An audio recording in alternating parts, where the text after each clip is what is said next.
Bismillahirrahmanirrahim. Assalamualaikum warahmatullahi wabarakatuh. Saudara-saudari yang dirahmati Allah, hidup di dunia itu memang bukan berarti kita tuh akan senantiasa lepas daripada ujian. Artinya selama masih kita hidup di dunia, ya pasti Allah pasti akan memberikan kita ujian. Allah pasti akan memberikan kita sesuatu yang Allah itu melihat dari situ seperti apa kita menyikapi semua yang Allah berikan itu. Nah, misalnya Allah katakan di dalam surat Al-Fajr, fa'ammal insanu idza mabtalahu rabbuhu fa'akramahu wa na'amahu fayaqulu rabbi akraman wa amma idza mabtalahu faqadara alaihi rizqahu fayaqulu rabbi ahanan. Jadi Allah katakan manusia itu ketika Allah berikan kepada mereka sebuah nikmat-nikmat gitu kan ya, lalu kemudian mereka mengatakan bahwa oh Tuhanku memuliakan aku. Tapi apabila Allah memberikan kepada mereka faqadara alaihi rizqah, Allah kemudian berikan rizkinya tidak seperti yang mereka inginkan, tidak seperti yang mereka pinta, tidak sebanyak yang mereka harapkan, maka langsung mereka berkata Rabbi ahanan, ya Allah kayaknya Allah menghinakanku. Padahal sebenarnya tidak seperti itu. Yang Allah berikan tetap sama kok. Misalnya di dalam surat Al-Fajr tadi ayat-ayatnya diawali dengan kata-kata yang sama. Fa'amma idza mabtalahu, gitu kan ya. Jadi mabtala itu asal kata ibtila. Ibtila itu artinya adalah bala. Bala itu artinya adalah ujian, gitu kan ya. Jadi sama-sama ujian. Kenikmatan menurut manusia itu adalah ujian, ketidaknikmatan menurut manusia juga adalah ujian. Maka setiap waktu kita pasti senantiasa akan diberikan oleh ujian demi ujian sampai nanti kita mati. Untuk apa? Menentukan kadar kita tuh seperti apa, nilai kita tuh seperti apa. Nah, kemampuan kita menyikapi ujian-ujian itulah yang kemudian membawa pahala atau membawa siksa bagi kita. Nah, artinya ketika seseorang itu hidup, mau jadi apa saja dia pasti dapat masalah, dia pasti dapat problem, dia pasti dapat ujian. Mau dia jadi orang baik, dia dapat ujian.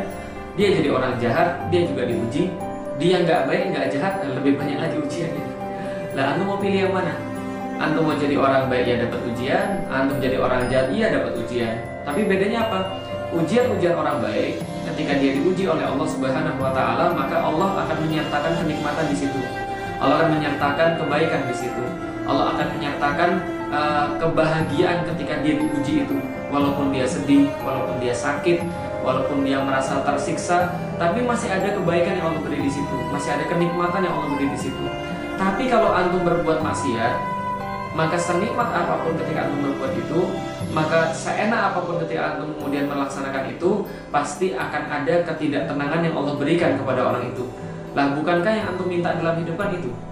Ketika antum masih jomblo gitu ya, antum minta agar antum sakinah. Ketika antum nikah, antum minta agar antum sakinah. Antum baca ayat Allah gitu kan ya, bahwa apa namanya, litaskunu ilaiha wa ja'ala bainakum mawaddatan wa rahmah. Tapi antum tahu nggak bahwa sebenarnya sakinah itu kan datangnya dari Allah, bukan dari yang lain. Sakinah itu tidak pernah datang dari manusia. Sakinah itu nggak pernah datang dari harta. Sakinah itu apalagi nggak mungkin datang dari popularitas. Tapi sakinah itu datangnya daripada Allah. Huwallazi anzala sakinatan fi qulubil mu'minin. Allah katakan bahwa Allah yang menurunkan sakinah pada orang-orang mukmin itu. Maka ketika kita tuh hidup di dunia pengen sakinah, pengen bahagia, pengen tenang, ya nggak ada jalan lain selain daripada jalan ketaatan itu. Dan jalan ketaatan ini bisa jadi nggak mudah. Lah, kenapa nggak mudah? Lah, Rasul aja nggak mudah, sahabat aja nggak mudah. Lalu terus masa kita mau mengharapkan kita lebih mudah daripada Rasul dan para sahabat? Ingat baik-baik bagaimana ketika Umar bin Khattab, ketika beliau memimpin negeri yang begitu hebat dan beliau dikenang sebagai seorang pemimpin yang begitu hebat, bagaimana reaksi beliau ketika beliau mendapatkan gonimah atau rampasan-rampasan perang daripada Persia dan Romawi ketika dibawakan ke depan dia. Kemudian banyaknya harta itu bertumpuk-tumpuk, sangat banyak sekali. Kemudian orang-orang memuji dia, Masya Allah, ini Amirul Mukminin Umar bin Khattab. Dia mendapatkan sesuatu yang tidak pernah didapatkan oleh orang-orang sebelumnya. Keren banget, hebat banget. Ketika itu terjadi, dia malah nangis. Nah, kenapa malah nangis? Lalu dia berkata sambil nangis itu, seandainya semua ini adalah baik, seperti yang kau katakan, seharusnya semua ini, pampasan perang ini, kekuasaan yang luas ini, semua yang kamu lihat, yang kamu bilang saya hebat ini, harusnya kalau ini adalah benar-benar hebat, ini harusnya didapatkan oleh dua orang yang lebih hebat daripada saya. Yaitu siapa? Abu Bakar, dan juga Rasulullah Muhammad SAW. Artinya apa? Mereka nggak dapat itu. Berarti ini tidak hebat gitu maksudnya. Nah, ini adalah kesadaran sebagai seorang mukmin. Bagaimana dia betul-betul merasa bahwa dunia ini hanyalah tempat persinggahan belaka. Seandainya dunia ini tidak dapat menghantarkan dia kepada akhirat, lantas untuk apa? Nah, maka kemudian kita bisa belajar dari sini. Seandainya ini hebat, harusnya datang pada Rasul, harusnya datang pada Abu Bakar. Ternyata apa yang datang pada Abu Bakar? Apa yang datang pada Rasulullah? Masya Allah, kesederhanaan hidup, gitu kan ya. Bagaimana kemudian beliau senantiasa istiqomah pada ketaatan, itu yang datang pada mereka. Yang itu nggak ada pada orang yang zaman sekarang. Apalagi mereka yang sudah tersibukkan oleh dunia, kemudian dijauhkan daripada taat.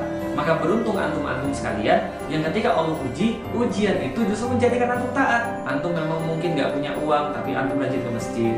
Antum mungkin tidak terkenal, tapi antum kemudian mau untuk mengkaji Al-Quran, mau untuk menghafalkan Al-Quran. Antum mungkin gitu kan ya, orangnya kere, jelek kan gitu kan ya. Jadi Masya Allah, antum dikenal di langit, ditunggu oleh bidadari. Masya Allah, ujian-ujian yang Allah beri selama itu mendekatkan kita kepada Allah Subhanahu Wa Taala, maka itu adalah ujian yang sangat baik, ujian yang justru memberikan kita kebaikan. Tapi kalau seandainya dunia dibentangkan di hadapan antum, antum bisa ambil mana saja dunia itu bisa kemudian antum ambil gitu ya.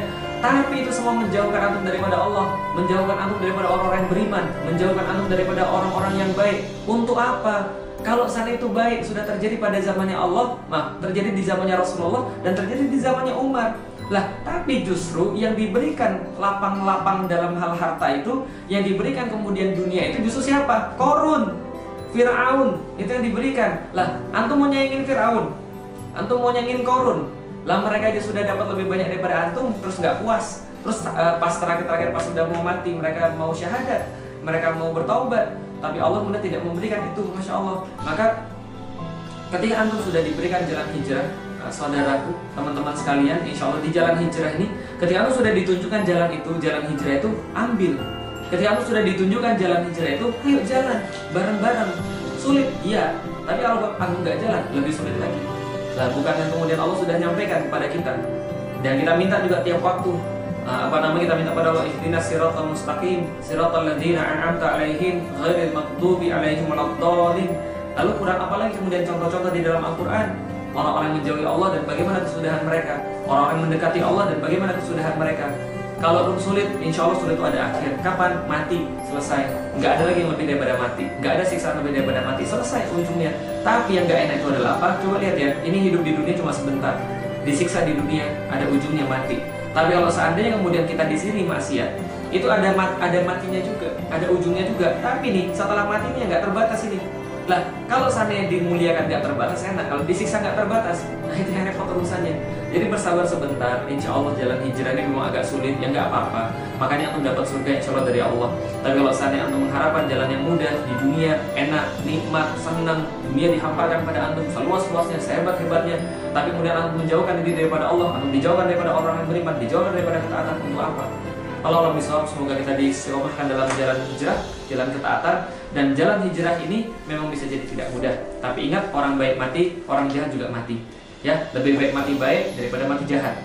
Orang jahat dapat ujian, orang baik juga dapat ujian. Lebih baik kita diuji sekalian di dalam ketaatan. Allah bisa, semoga saudara-saudaraku yang berada di jalan hijrah, yang sekarang lagi bimbang di jalan hijrah, bisa mendengarkan ini, bisa mengambil manfaat, dan insya Allah antum punya banyak saudara yang bisa mengingatkan antum dalam kebaikan. Dan antum tidak hanya punya banyak saudara di dunia, antum punya Allah yang insya Allah bisa kemudian mengantarkan antum ke jalan-jalan kenikmatan sebagaimana orang-orang zaman dahulu. Wallahualam bishawab. Assalamualaikum warahmatullahi wabarakatuh.